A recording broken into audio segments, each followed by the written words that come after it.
All right, guys, here goes day 4 of the epic journey across country in a Tesla. You can't write this stuff.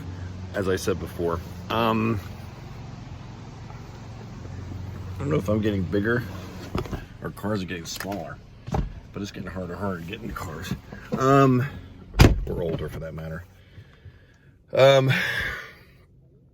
Gotta love this. You just gotta love this. 50 years technology, but I will get her running. We will get her running. I'm grateful for everything, all the support you guys have been showing me, a lot of feedback.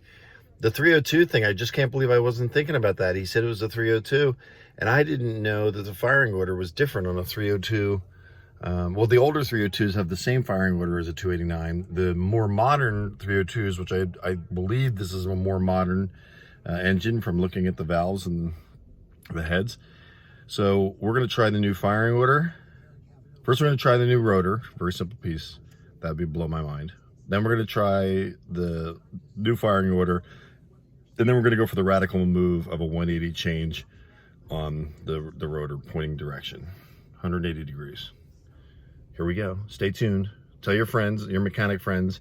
Let's all get involved and get this car running today. That's the goal. You know how they say you do your best thinking, how should I say it, on the toilet? I had a thought.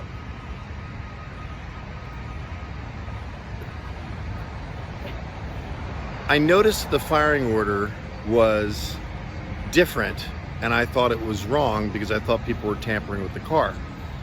I then put it to the 289 firing order. So now I'm starting to think maybe it was at the modern 302 firing order, but the reason it wasn't starting for Frank was because his fuel pump was broken.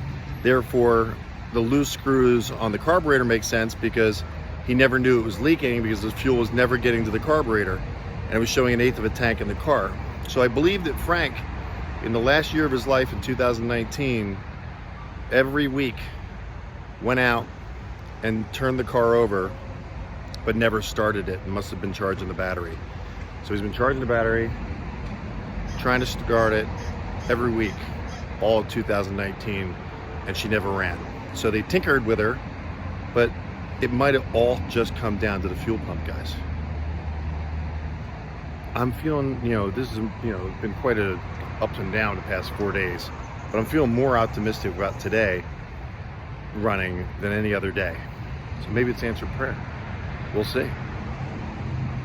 302, modern 302 firing order, working fuel pump, sealed carburetor, new fuel lines, new plug wires, new cap, new rotor. I don't think I'm going to need to pull the distributor out, I pray. We'll see. Thanks for watching. Thanks for all your feedback, guys. And if you set your video to kids, then thank you to Johnny. If you set your video to kids, you can't make comments on it. So just set it to not for kids if you're posting a video. Just a heads up, I learned that today.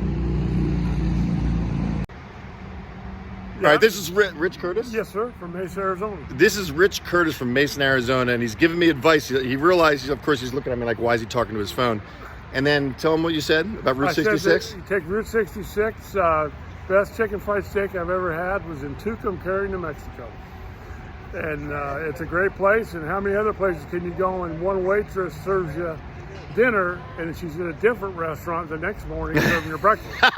And don't get it. And if you're going to stay there, I say stay in the Blue Swallow. Blue what? The Blue Swallow. Blue Swallow? It was one of the original hotels on Route 66. All right, well, there you go, guys. So fortunately, because you know my memory, now it's recorded. I can go back to this and check it out. So thank you, sir. Safe travels, brother. Thank you, brother. Good. I appreciate it. I'm jealous. Don't be jealous. you driving everywhere too, right? Oh yeah. Thanks. You bet. All right, so there's some advice to take Route 66. So let's get to that 65 and see if she's running.